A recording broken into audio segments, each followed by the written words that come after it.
By now, personally, you should have a pretty good definition in your mind about what matter is. Matter is anything that has mass and volume. We've learned what mass is. We've even learned what weight is as a spin-off of mass. And we've learned the definition of volume. So you should know what matter is. But there's one more essential term to the definition of matter that we need to learn today, and that is the term density. When we look at the definition of density, you're going to see why this is an essential term to understand in order to understand what matter is. And the reason is that the definition of density actually includes both terms that are part of the definition of matter. Density is how much mass an object has for the amount of volume it takes up. We're putting those two terms related to the definition of matter, mass, how much matter or atoms are packed into a substance, and volume, how much space a substance takes up, we're putting them together in just one term, density. You may be asking, why do we need to do that? I already understand mass, and I already understand volume. Why do I need a term that combines the two? I want you to think about this. Can you say, for instance, that gold is more massive than coal? Can you say that coal has more volume than gold? You can't make either of those two statements with any certainty. The reason is because you can't talk about the mass of something absolutely as if you know how to compare two substances without knowing something about the volume. Let me show you what I mean. Here is a stack of coal and a smidge of gold. That stack of coal has so many atoms in it that even though gold's atoms are more packed together and they're bigger, if I just have a smidge of gold, I have way more matter in the coal pile than I do in this little tiny piece of gold. Therefore, in this case, coal is more massive than gold. I needed to know something about how much coal, how much volume of coal and how much volume of gold I had. And that applies the other way too. I can't say that coal has more volume than gold, because what if I have a tiny smidge of coal and a huge nugget of gold? The gold obviously would take up more space then. I can't talk absolutely about volume between two substances unless I know something about how much of the substances I have. In that case, I would have to know something about the mass of the substances. Density allows me to compare substances absolutely. I can talk about the density of coal and the density of gold, and it doesn't matter how much coal or gold I have, the density is always going to be the same, and it's always going to help me compare what coal is like compared to what gold is like. The reason that that works is because when I take the density, I compare even amounts of the two substances. Now, how is it that density allows me to compare even amounts? It's all tied up in this equation for calculating density. Density is the amount of mass divided by the amount of volume. I want you to think of that huge stack of coal. That's going to have a lot of mass to it, right? But it also has a lot of volume. So I'm going to end up dividing by a large number as well, making that big mass a lot smaller when I calculate the density. What about gold? Gold packs a huge amount of mass into just a tiny amount of volume. So when I divide a huge number by a small number, I'm going to still end up with a very large number of density of gold.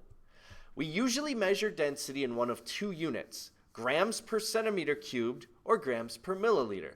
Now I want you to remember, centimeters cubed and milliliters are the exact same measure. It's just cubic centimeters are usually used for solids with a regular shape, and milliliters are used for irregular solids or liquids. So grams per centimeter cubed and grams per milliliter are the exact same measurement for the density of a substance.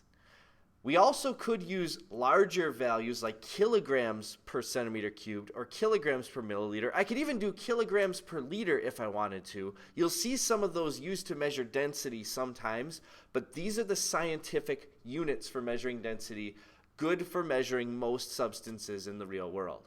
So how does this help me to compare substances? Well, every time I measure the density of a substance, I'm measuring specifically how many grams are in just 1 cubic centimeter or 1 milliliter of that substance. For the substances pictured on this page, I've just used cubic centimeters for all of them for convenience because you can see that it's the exact same label on each one. And these are the actual densities of these substances. Notice that any piece of gold will have a density of 19.3. So I know that any piece of gold, regardless of how big or how small it is going to have that same density and be more dense than any piece of lead, which has a density of 11.3. And you'll see that in this list, I start off on the left side with the smallest densities and work my way up to the largest, most dense objects. Air has a tiny, tiny density of 0.0012 grams per centimeter cubed, but that's because air doesn't have a lot of matter packed into it. Air is very spread out. Even though it is made of atoms, those atoms don't stay very close together at all. Now, if you look at what the atoms are doing for each of these substances, we get a sense why their densities are what they are. Gold's atoms are very large and packed together. Lead's smaller and less packed together. Brass is made up of a mixture of more than one type of atom, and those atoms are even more spread out and even smaller. Water is made up of molecules, groups of atoms bonded together, and they push each other apart a little bit farther yet than any of the substances so far. Water has a density of 1 gram per centimeter cubed, and it's not an accident that water's density is exactly 1. It was set that way so the entire density scale can be compared to the density of water. Polystyrene, or styrofoam, is made up of long chains of tiny carbon atoms bonded together, and those chains are all jarbled and mixed up so that they allow a lot of space for air in between. Styrofoam has a lot of empty space in it and air space in it, making it have a very tiny density. And then finally, air is not very dense at all. There's oxygen molecules, water molecules, nitrogen molecules, but they're all very spread out from one another. These are the comparative densities of a bunch of different substances, and we would find those densities by dividing the mass of a substance by its total volume, and that gives us the total amount of mass in just a milliliter or cubic centimeter of that substance, allowing us to compare. All right, one more thing. In real life, there's 3 ways that your brain makes sense of different objects and their densities. The first way is if you have 2 objects that are made of the exact same thing. 2 styrofoam objects, for example. These objects have the exact same density because they're made of the exact same material. Objects made of the same pure or evenly mixed materials have the exact same density. That means that the larger object is going to have both more mass and more volume. If you have different objects with the same amount of volume, like these 2 trumpets, the left one made of brass and the right one is gold-plated, the object with more density is going to have more mass. So the gold-plated trumpet, because gold has more density than brass, the gold-plated trumpet is going to have more mass to it in the same amount of volume. And then finally, sometimes we have different objects that have the exact same mass, but different densities and volumes. These 2 asteroids, Interamnia on the left and Davida on the right, each have the same exact mass.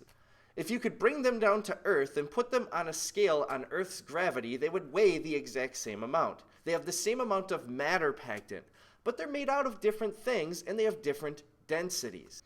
The object with the higher density is going to be more packed together. Its matter is going to be packed into a smaller volume, and therefore it is going to have less volume. On the other hand, the object with less density is going to be more spread out, and therefore it's going to take up more space because it has the same amount of mass, but it's not as packed together. Interamnia is a bigger asteroid, so even though it has the same mass as Davida, it's going to take up more space. Density is how packed together matter is. It's the amount of mass packed into a specific volume of a substance or an object.